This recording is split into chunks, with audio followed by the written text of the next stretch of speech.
Welcome to episode 9 of season 6, A Whole Lot of Wolves. I'm Joshua Buckley, joined by co-host Paul LePage. Hello.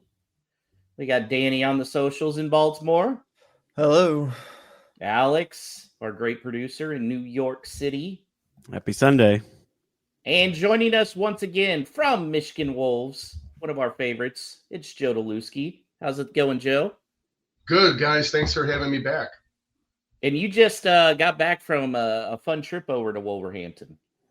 I did. I was there for 24 days, and I was there for a friend's wedding, but I kind of split up that trip, and I did 4 Wolves matches while I was there. I did St. James Park, the Leeds match, the League Cup, and then at Spurs, and it was great.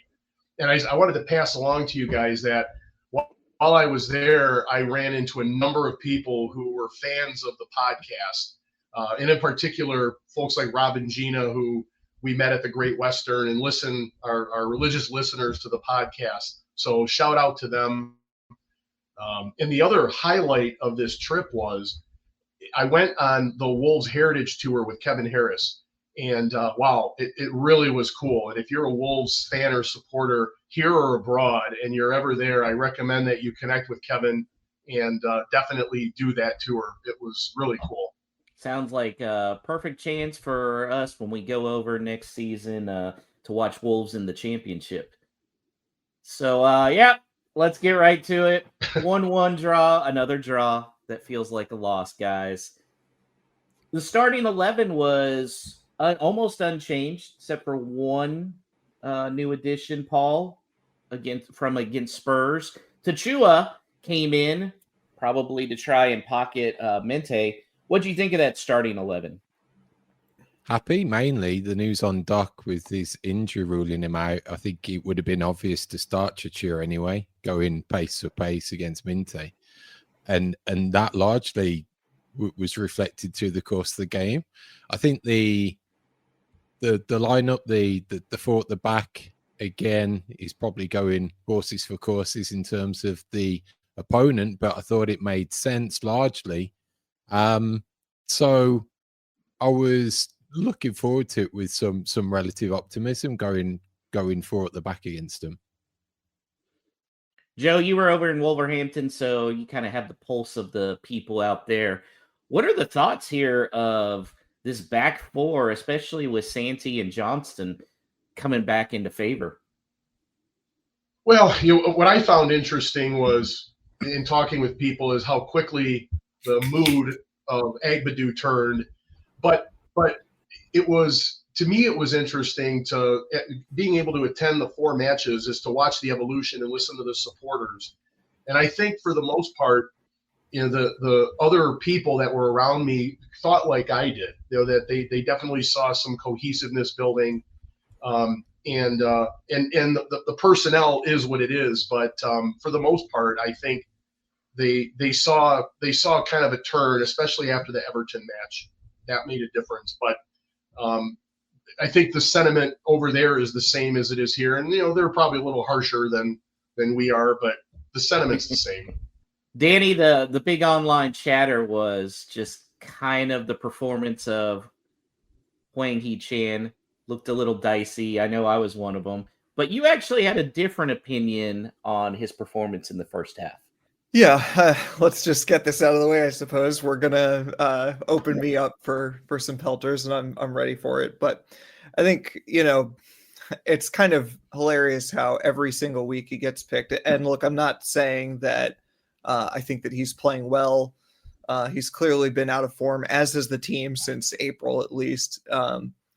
But, it's just the idea that, obviously the nonsense that he has to get played contractually because he sells shirts or something is ridiculous. But also the idea that he must be, turning into prime Messi during practice, but then so he always gets picked and then he plays terribly in the game, as if Vitor wouldn't take into account what actually happens in the game.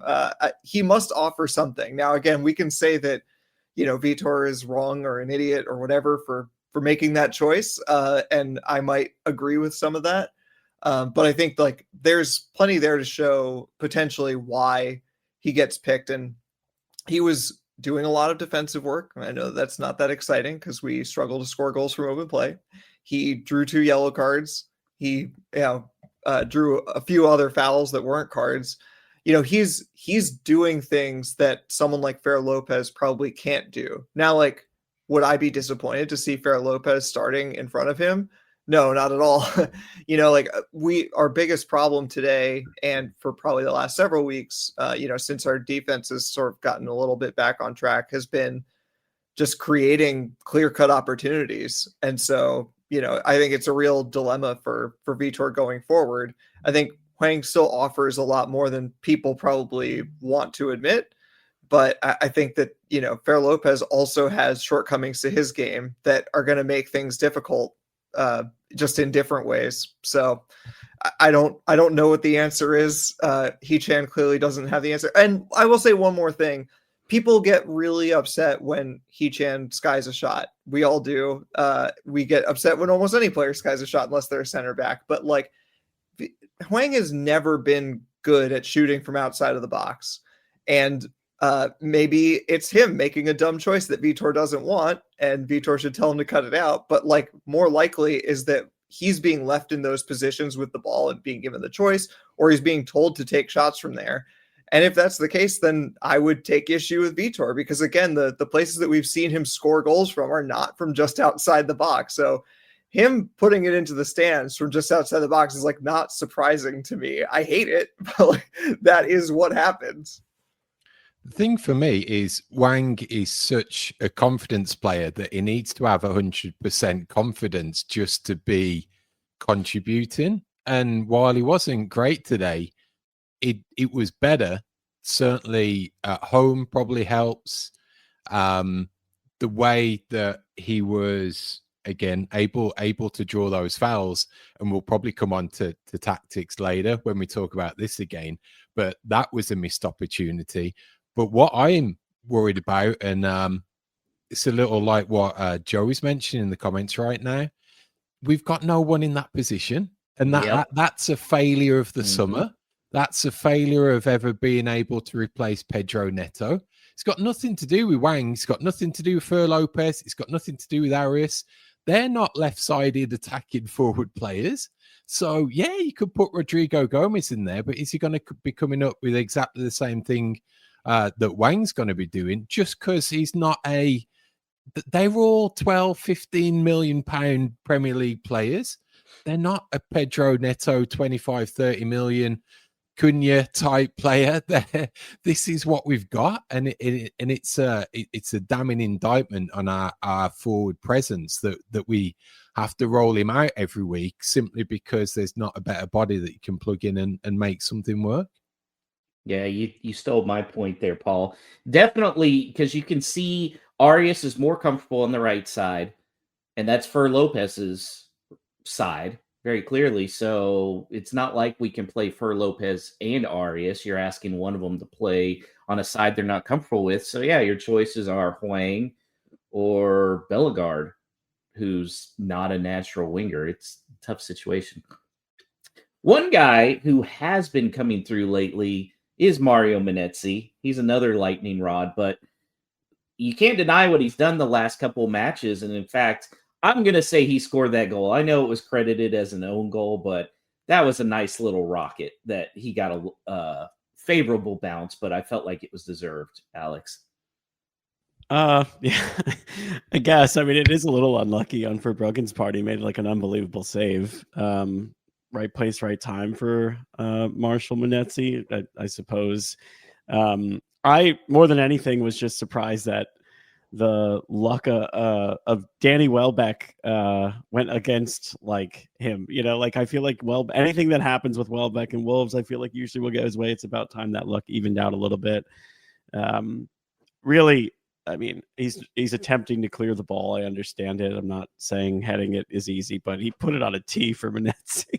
That was probably like Wolves' assist of this. Like, if we're going to call that an actual goal for Menezzi, then I'm going to call Welbeck's header the Wolves' assist of the season. 100%. Yeah, like, come on.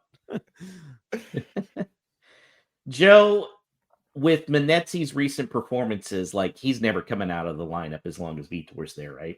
No, I agree. I mean, he's he's giving performances, and I don't see anybody to replace him. I mean, he's getting chances, and hopefully over time those chances will materialize. But no, I don't see him coming out of the lineup.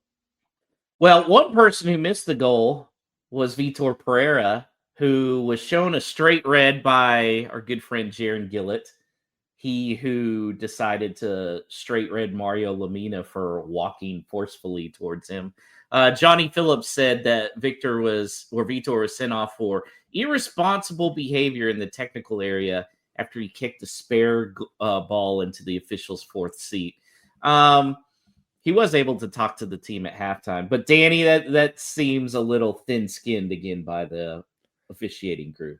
Yeah, I mean, obviously we haven't really properly seen what he did, and I'm sure that it was over the top, but my first thought is like, doesn't Arteta do this on a weekly basis? And that doesn't like excuse it, like he should handle his emotions. It's just like, it was one missed foul in a half where I thought that it was better than I expect from Jared Gillett that first half. The second half is a different story, but probably shouldn't be acting out like that. But again, it's hard not to feel hard done by when, you've had Klopp and Arteta for the past like 10 years yelling at fourth officials, etc. And Vitor gets a little upset and kicks a ball and it ends up in the fourth officials area.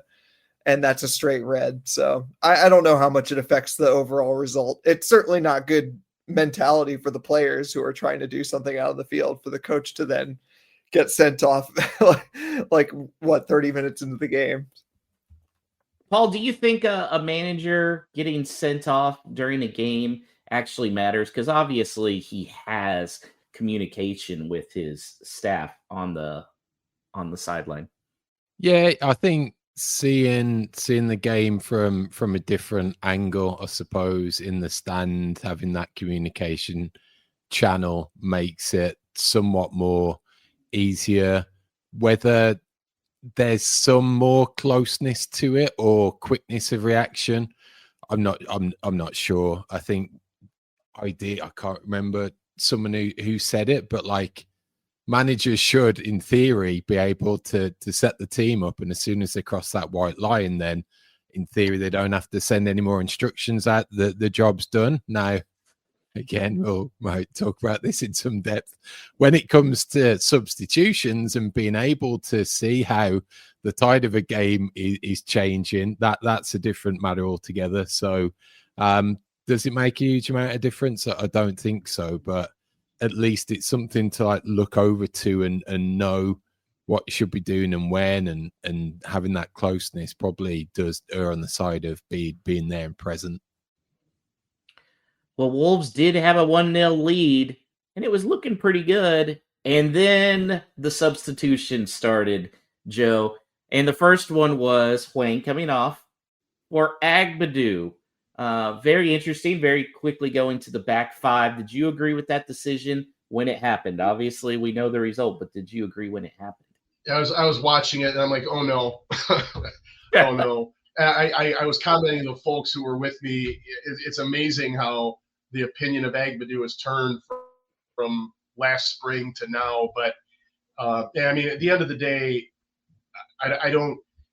the goal that was conceded didn't really have anything to do with Agbadou. But I think I took the same approach that a lot of other people did. We're just like, uh-oh.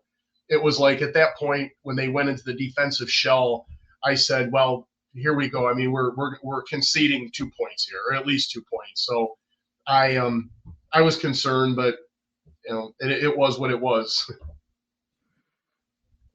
Yeah, it was an odd substitution. It got worse a little bit later too. But before that, Johnstone made another unbelievable save. Very clearly, he's the number one keeper, Alex. Yeah, I think we could finally put that one to bed. So I'll eat my words again as someone who. There's a lot of people eating words on that. So on the team of Jose Sa, right? And my reasoning for that was for a very long time that he's just such a clearly better shot stopper than Sam Johnstone. And after the past two matches that we've seen, I don't know that we could actually say that anymore. Whether it's who's just low on confidence, just out of form, whatever. John Stone is very much that guy right now. And in a weird way, like even the goal that we end up conceding, I kind of liked his reaction to it. Like, I think all of us on our couches are just absolutely enraged with Chichua, who not only senselessly allows them the opportunity to have a corner by touching a ball that was going to go out for a goal kick anyway, then just step out to De Kuiper, who puts in the cross for Van Hecke to head it home. So it was like a double fault on him, and he absolutely lost his mind at him. I felt really bad for Chichua, but on the point of John Stone being more verbal, seeming like he has a little bit more command, I think all of these things are signs that are endearing him to me a little bit more than before, when I was like firmly in Camp Saw. The comment I sent to Minnesota Todd during the game was, "I hate that Sam Johnstone is making me like him." Like, I know, there's he was part a total dick Exactly. last year.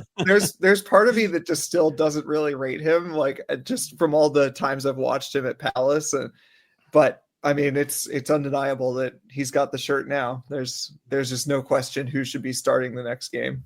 I tell you what, I don't get the feeling of anxiety when the ball's at his feet. And I always had that with Saw, like, oh, God, no. And I don't feel that, so that's a good thing. I would feel it a lot when the ball was in the air, and that's what I don't feel anymore necessarily with John Stone too. Which, like, to Danny's point, it's like he is making me have no choice but to like him. Yeah. Goes to show, if you keep acting professional, things will happen. I know he got in a bad thing last year, and he didn't deserve to get a shot again last year, but clearly he had his head down and doing his job this year. On the goalkeeping thing, can I ask you, Josh, a question, since you're always asking us questions? How do you think John Stone feels about them changing shape and going into this show into the he had to be furious, absolutely furious, I'm sure, because it's just inviting pressure where, I mean, Krejci and Santi had a good firm in the back, and I can't imagine he feels comfortable with Agbadou back there, especially when Agbadou starts thinking he's Cristiano Ronaldo bringing the ball down the pitch. That was a Max Kilman-esque marauding forward move from Agbadou. But did Agbadou play futsal?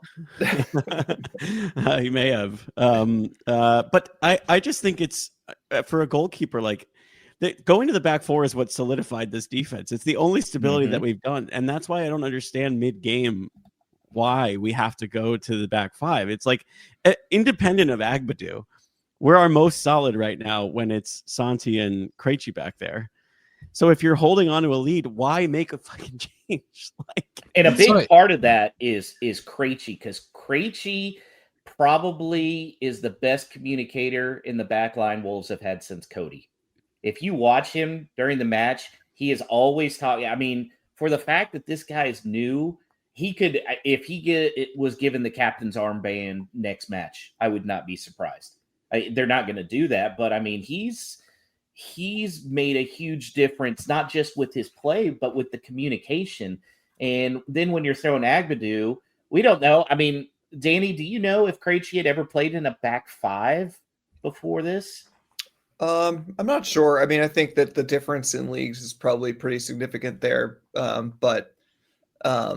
Yeah, I just, he's been looking great. I do not know specifically how much time he spent in a back four versus back three, but I mean, I think it might have been Drew who mentioned earlier up, has Agbadou been on the field for every league goal conceded? And I have to say that has to be the case, because he lost his shirt around the same time that we went, that we of course went four at the back, and then only conceded late after we'd already switched. And it is interesting to see that, like, we've only conceded with a back three. Now, granted, that's part of that is just like, if you're going to start solidifying things, teams are going to eventually score against you. Those chances are going to accumulate. You can't just like blame the system itself. That being said, an argument that I find some value in is that, does Chichua make that mistake, letting the ball out for a corner, if we haven't been defending for the last 30 minutes? You can't know, but it certainly doesn't help to sit there and be under pressure for so long and to be doing these full field sprints, because he's also trying to help out on attack, and then you have to make this decision where there's two players near you. And so it's like, well, do I hit it out of play and be safe to his mind, or do I, take a risk and let it go, but maybe someone's right on my shoulder and they score, and then it's my fault also. So yeah. I think I what hated was it for frustrating for me in that tactical change, that it didn't seem at that particular time warranted. Like they brought Jorginho on, who he started to show up, but it wasn't like that you were thinking, oh shit, he's tearing us a new one. And it's the whole thing about trying to match the opponent at this point now. It's like they brought on an extra attacker for a midfield to play further forward with Welbeck. Oh, shoot, we need to bring on a defender to accommodate that. How about flipping that script at home when you should be taking the emphasis in the game to the opponent? This is probably the worst Brighton team I'd seen in a good few seasons in terms of the chance to get at them and do something. I just wish there was some more initiative like that instead of being reactive, because I think everyone watching, everyone in the stadium would love that Wolves team to go out to try and get that second.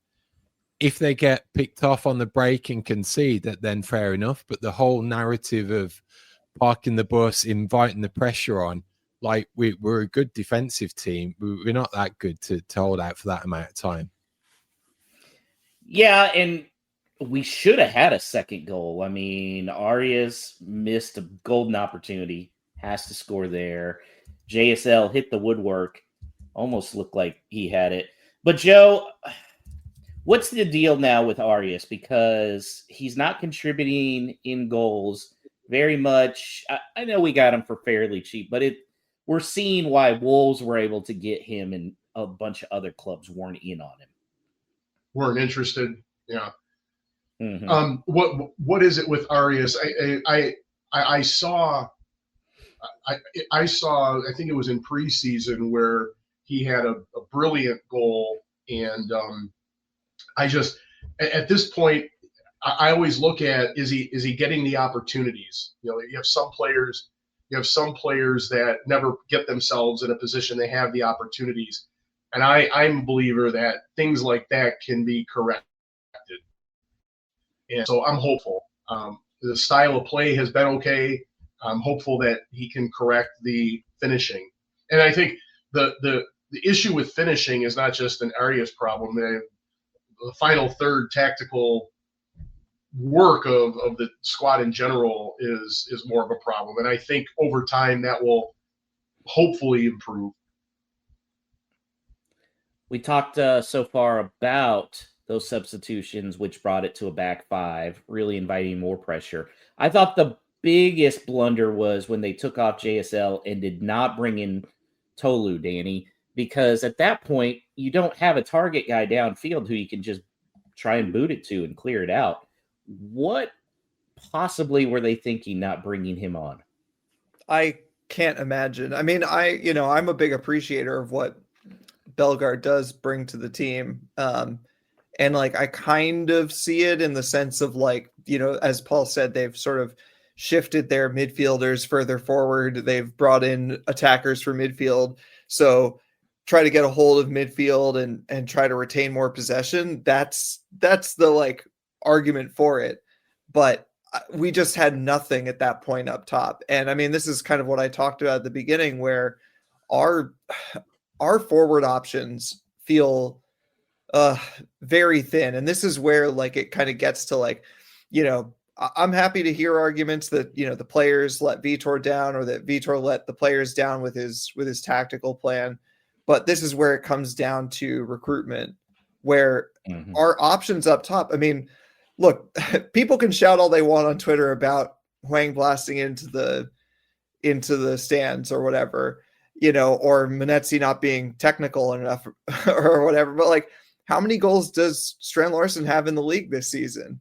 Like, I love that guy. He's great. And obviously we need to get him firing. But like, this is supposed to be our top goal scorer, we all expect for this season, and we can't get him to score a goal. And we're struggling to score goals from open play. So in that sense, bringing on a midfielder for Strand Larsen, on the one hand, in terms of maybe possession, I can kind of see it. But on the other hand, we're struggling so much to create and to attack on the counter. The pace in the forward line is just completely lacking. And the players that might have a bit of it, Rodrigo Gomez, are young and lacking in other areas. He can't, take on an entire back line himself any better than, Agbadou can. That's like, again, about taking proactivity against these types of teams. You had 2 of their back 4 on a booking up till the 70th minute. Yeah. Like, Dunk is as slow as molasses. So that opportunity to soak in pressure and put a ball over the top to draw a foul and potentially a second red on those 2 that were on one was there for me to see. I'm not understanding why there's not that inkling to think, oh, okay, here's the chances I've got to exploit to try and manufacture my own creativity. So play the opponents from what they're struggling with in terms of two defenders on a booking, and work it that way. But when you're looking round, you've only got Rodrigo to come on, who can potentially run at those defenders with any inkling of pace. It goes back to being a damning indictment of the strength of the bench, the strength of the squad overall. Alex, I felt like last year with Vitor, they wouldn't just sit on a 1-0 lead. They'd keep attacking, keep pressing. So why do you think he's become so conservative this year? Oh, that's a good question. I don't know. Maybe a lack of trust in like the squad he has right now, certainly, which I think we all kind of feel. I'll just reiterate my point: lack of attacking options. You Yeah. know, like I know we're all excited to see Fer Lopez and Rodrigo come on, but I'm not surprised that he doesn't trust them to carry a team that's under immense pressure in that moment. Yeah, it's just the youth, the inexperience. I think like Fosun's refusal to sign anyone who has any type of Premier League experience. But it was a normal window, Alex. It was good window. Good window. Good window. I think that's part of it, and I also think like when you're in the position that they're in right now, like I don't know. I hate this result. Like I actually really I should feel okay about a 1-1 draw to Brighton. But every match feels so monumental because of how shit this start to the season has been. So if his approach is, I'm going to be really conservative because this 1-0 win will like turn our season around, like, okay, it's stupid. It's a flawed idea, but I kind of understand it. And that's what really sucks, is it's just going to continue to mount now with every result like this, because like you can't dig yourself out of the bottom of the table with draws. Like, a 1-1 draw to Brighton's good, but like that has to be, there aren't a lot of wins on the calendar for Wolves, and that has to be one. And I think that's how he's looking at it. And if that means he's going to throw every defender we have onto the pitch, Mascara, Agbadou, whoever, and who knows what shape they're playing by the end of the match, fine. But I just think you'd be fine if you just played the shape we started with. Like somebody needs to talk to him and be like, why don't we see out 90 minutes with the back 4 that have been playing their asses off? Like I had nightmares about Minta going in this game, but I also thought Minta was going to be running at Bueno because I didn't realize Mitoma was going to be out, which let's not forget, he's another Wolves killer who wasn't in there. Another reason this result sucks. It was a Brighton who's like not in form and missing one of their best attacking players. And even though Chachua had the crazy mistake, like Josh, you said it in our group text, he was arguably the man of the match before that. He was my man of the match up until that 10-second period. So why blow it up? Shut down Minta for sure. I don't get it. Yeah. I don't understand it. It's frustrating, and yeah, it's I don't know. I don't even know what to expect them to come out of the international break with. Like I'm at that point where like I don't like no version of this team is recognizable at any point. Well, and that's kind Yeah. of the thing about this result, and why it's so disappointing. Because, like you said, a draw against Brighton, not the worst thing, especially for Wolves who struggle against Brighton. And you could still see like, oh, this could be an upward trajectory. The win in the cup, 2 draws, we're moving in the right direction. A few easy games coming up, not easy, easier. Don't come at me about jinxes.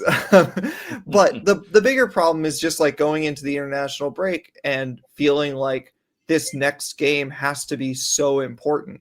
If we could have gotten 3 points here, it's not so much what it looks like on the table, although the table would have looked better too, but it's more just the amount of pressure that you have going into games against Sunderland and Burnley. And I think that we should have more than enough to beat Sunderland and Burnley. But one thing that can really mess that up is if you think that this is literally a make or break game, 7 or 8 games into the season. Mm-hmm.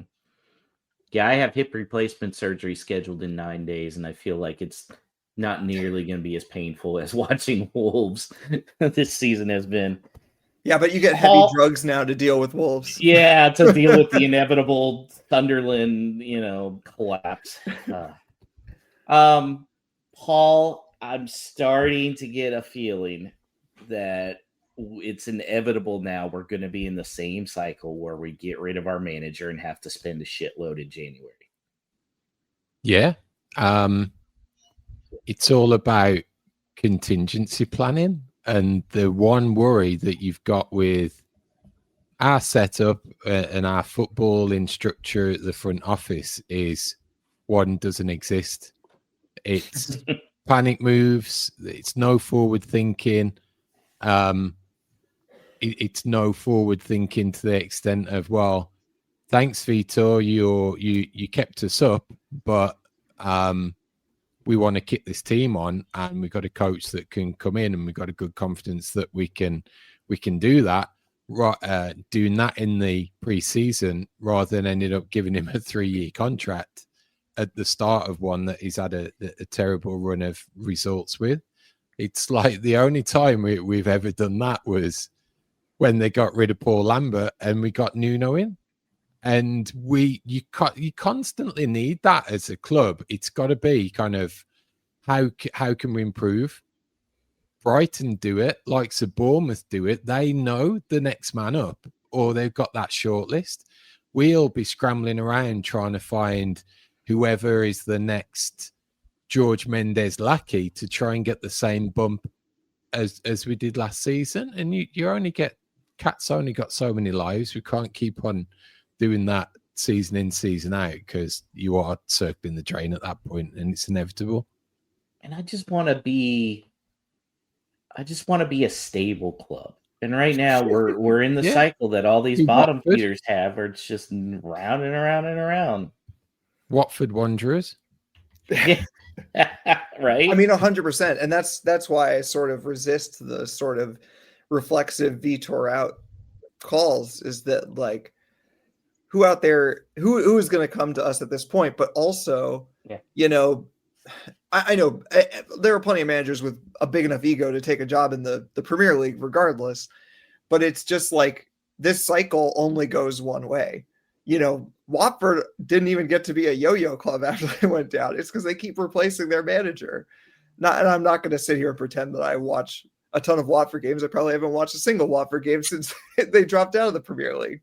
But that's just it. I mean, you can't keep doing this over and over again with constant disinvestment. Oh my God, Big Ange on the market soon, says Sai. I can't handle it. Yeah. Yeah, it's frustrating. I still want to have faith in Vitor. I do. But games like today are pretty tough. Games like the last two, it's tough to defend that. And what's definitely tough is that stupid 3-year contract by Jeff Shee. Final thoughts on the game, Joe. Are there any positives we can take from this? I think I'm feeling the same positives everyone is. 3 matches without a defeat. Good, bad, or different. 3 matches without defeat.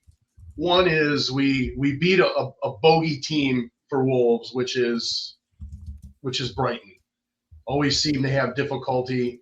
And I guess 3 is, despite the errors, I'm still seeing some cohesiveness develop in the 11 that I hadn't seen previously. And with regards to Vitor, I kind of have a comment on that too, and that is it's going to be really difficult. I mean, part of what Wolves been doing in replacing a manager every year, I know a lot of times we think, well, we look back and say that was great because it kept us in the Premier League, but that absence of continuity is probably very difficult. No Stupid Questions is brought to you by Esfuerzo Wines. Located just north of Santa Barbara, California, Esfuerzo Wines showcases passion and 3 generations of winemaking in every bottle. Whether you're toasting some Vino de Vitor or winding down after a day of work, let Esfuerzo Wines transport you to the heart of wine country with each sip.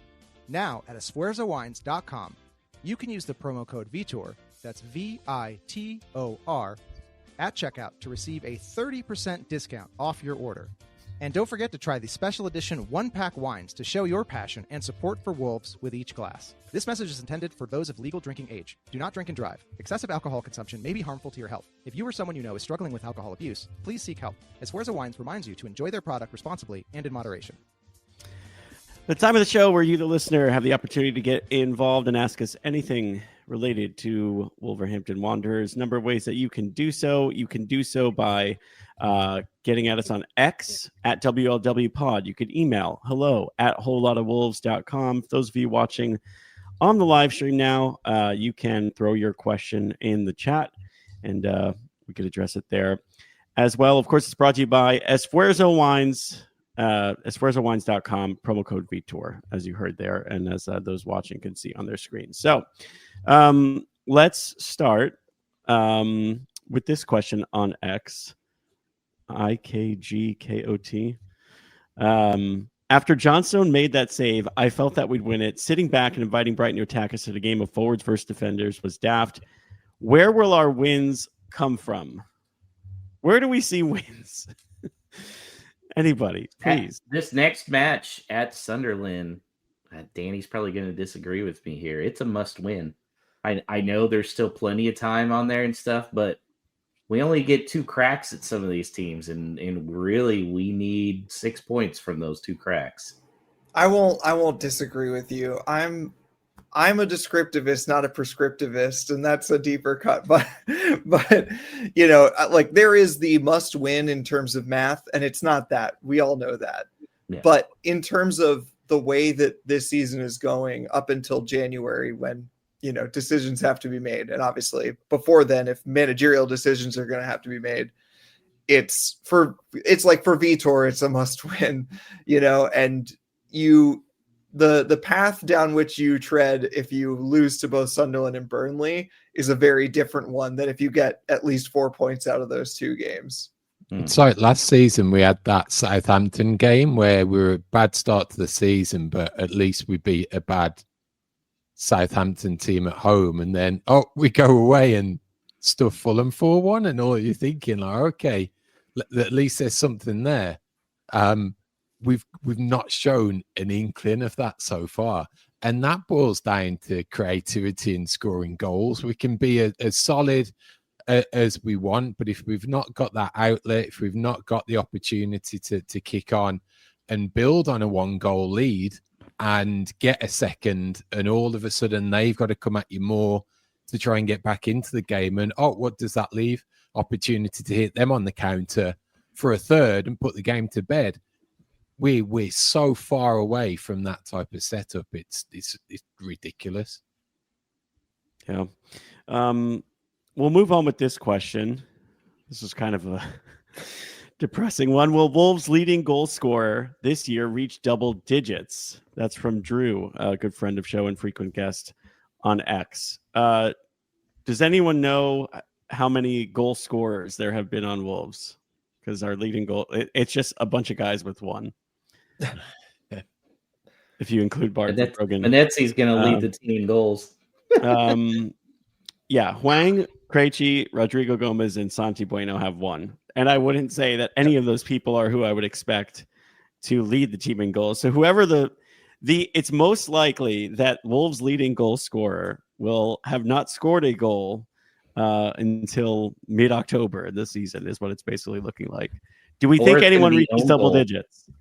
Own goal could be the leading goal scorer for Wolves. Yeah, that was another part of the question, which was, has a leading goal scorer ever just been opposition goals? I feel like that can't be the case, but we'll have to dig in. We'll have to do some Premier League stats. We don't even get any penalties to pad that number out either for the likes of Strand Larsen or Arias or whoever is the penalty taker. So it's not like you could get one of them on like 6 or 7 and put a couple of penalties away and they're chasing double figures that way. So I swear to God, if we get our first penalty and Huang steps up to the spot, I may Not a throw chance. something at my TV. Oh my God. Or Manetzi starts walking up to the spot. Can you imagine the meltdown?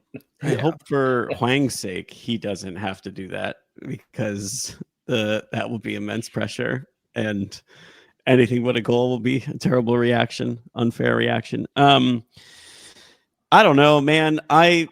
I thought Arias had a real chance. I got catfished by him, just like the club did in the Club World Cup. I don't know. Larson will hopefully go on a little bit of a run, but it's crazy we're having this conversation in October when the past few years we've had multiple double-digit goal scorers. It was like finally the thing that we solved after not having that for so long. But may have to break out the lemon and salt soon, guys. But then we got rid of Cunha and Ait Nori, so yeah, that'll do it. All right. Well, the other thing is, I say the other thing to think about there too is Larson hasn't been at 100% fitness either. And, yeah, that's a good and point. now we've got this 2-week international break, and I think a little bit more time to heal. I think you'll start to see him put the ball in the net a little more. yeah, he has And gone. he started slow last year. Yep, he is going away with Norway, but then again, does he start in front of Holland for either of these games? Probably not. So, Yeah. All right, we talked about goals. Let's talk about points. From Sai in the chat here, and he's saying, what's an acceptable points total for October for Vitor Pereira to be able to stay? I see keeps him Josh this Googling the October fixtures. Well, let me tell you, it is Sunderland and Burnley, and that's it, because October 29th is the next round of the Carabao Cup. We play Chelsea, and then the next game isn't until November 1st, Fulham. So we can group in the Fulham game if you want, just for flavor, but strictly speaking, it is just Sunderland and Burnley. That's got to be 6. You got to get 6 points from those. I think 4 is a minimum, and I think 4 minimum. And I think if the draw comes first, then it feels more precarious than if the draw comes second. If you're still waiting for that win, Yeah. Oh man. Sadly, I think you're right. 4 minimum, which would be a grand haul of 5 on the month, because today, I guess. Woo. Yeah. That's tough. This was the second part of Drew's question, but I wanted to hit on the points while we were talking about lack of goals. But Drew Freakin on X also asked, 3 games ago, for Lopez was Wolves' only real attacking threat. Now he can't get stoppage time minutes. Is it all because of that popped collar? Is something else going on? We talked a little bit about this, about his inexperience, him not really making sense on the left wing. He likes to cut it on his left foot from the right wing, and that's Arias' spot. But is there something else? Does anyone have any theories on? They don't trust him defensively. Paul? Yeah. For me, it's like positionally, can he be brought into the side? Because he did show when he came on that he could pick the ball up deeper and progress it that way, and that was what was missed today as well. There's no one in the middle of the park. Bellegarde's looked to do that sometimes. That doesn't always come off, but when there isn't an out ball to give it to someone who can either open it up by beating a man and laying it off, or draw the foul and release some pressure. It's what Cunha was able to do, and it's night and day difference between Cunha and Fer Lopez, obviously. But it's like you're trying to squeeze Fer Lopez in again because there's not a better option, and it's no fault of his own. We just haven't got that luxury with him. Yeah. There you have it. It's not. And it was another Mendez luxury buy that we really shouldn't have done. I think he's going to be a good player. He'll be awesome in the championship next year. Oh God. All right. How about this question? Let's lighten the mood. From Todd of Minnesota Wolves: is Paul aware how much that training top makes his eyes pop?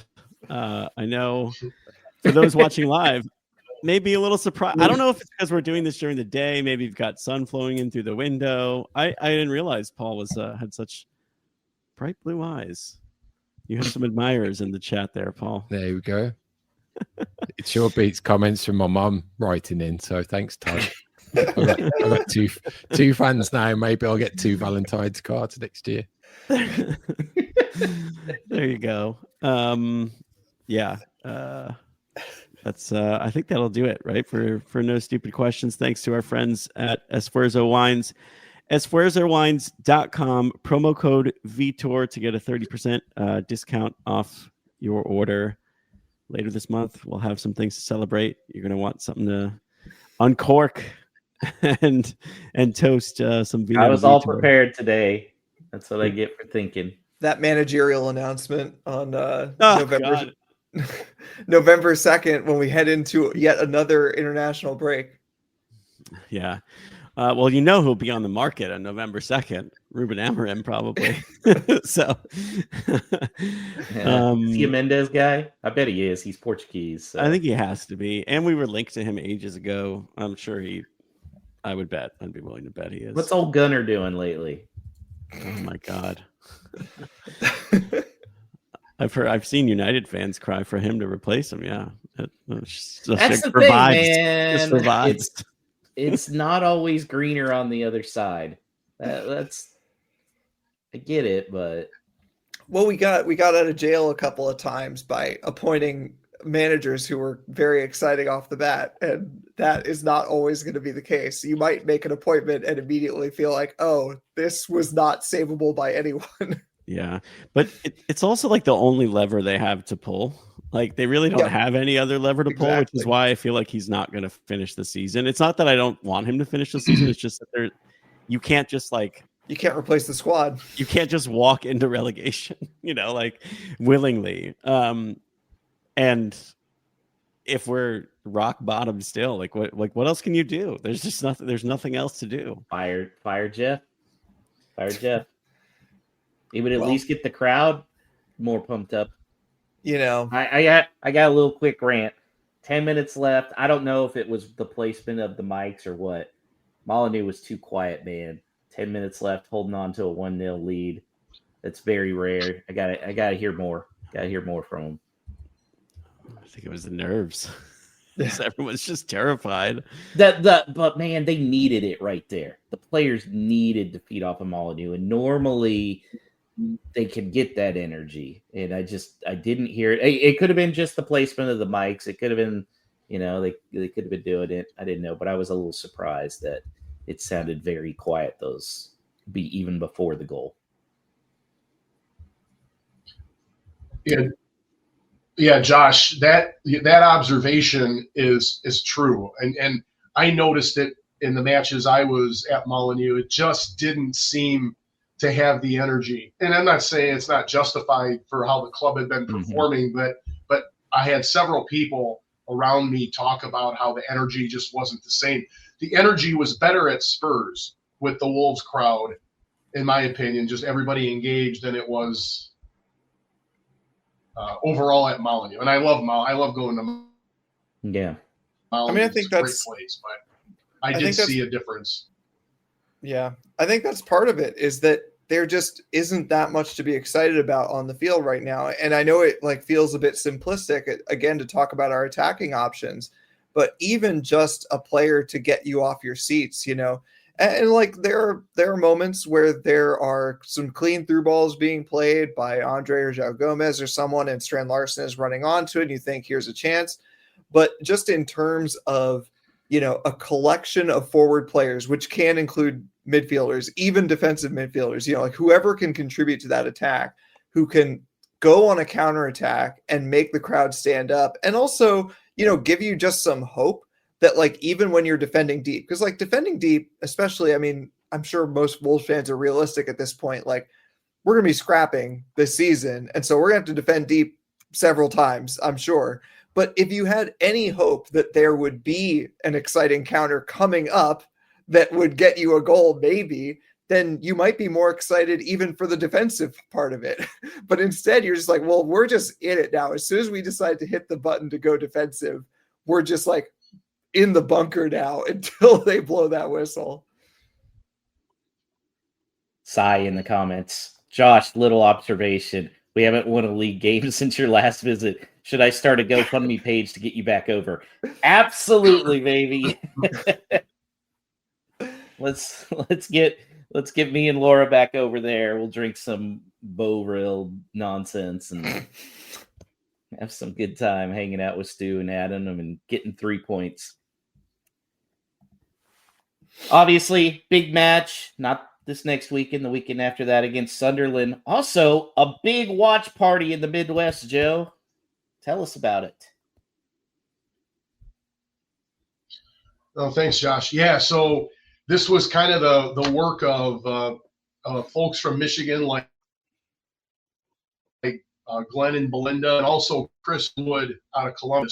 We're getting together for basically what's going to amount to a whole weekend in Columbus. So the Sunderland match is on Saturday morning, but we're all going to get together Friday night for dinner, watch the matches on Saturday, stick around Saturday for some college football, have a group dinner, and then same on Sunday. There are matches. I think maybe Liverpool City are playing on Sunday morning, and then there'll be NFL games. So there's a whole weekend of great stuff. I've been posting this, whether it's Facebook or X, and with the agenda. No need to RSVP, although we'd like to know if you're coming just for planning in restaurants, but come to one or all of the events. We've got people potentially coming from Canada, from Tennessee, Georgia, New York. Josh, a lot of the usual cast of characters will be there, but I think it's going to be great. I am working diligently on getting somebody from the club over, and still crossing my fingers, but maybe we're 60% there. So we'll get somebody from the club over. We've got a lot of giveaways, me from Wolverhampton, so it should be a lot of fun. Great job, Joe. Keep an eye on the socials. If you have any questions directly, you can message me in Facebook. I'm part of the Wolves USA group, and my handle on Twitter is @MishWolvesUSA. Direct message me, reach out, and hope to see a lot of people there. A great Wolves event in the Midlands, as we don't call it. Thanks to Danny on the socials, Alex producing, and our audience, as this show is all for you. We have great fun in doing that. You'd be doing us a huge favor and helping Whole Lot of Wolves grow by giving us a 5-star review, all of the thumbs up, whatever you can on your podcast listening platform of choice. Along with, if you're not doing this already, subscribing to our content on Whole Lot of Wolves. You get those notifications when we go live, when we share our content, and going ahead, liking all of that as well. So we will be back. Our next episode will be to preview that Sunderland game. So if you're out celebrating Wolves not losing next weekend, then you can proudly do so and tell everyone to up the mighty Wolves.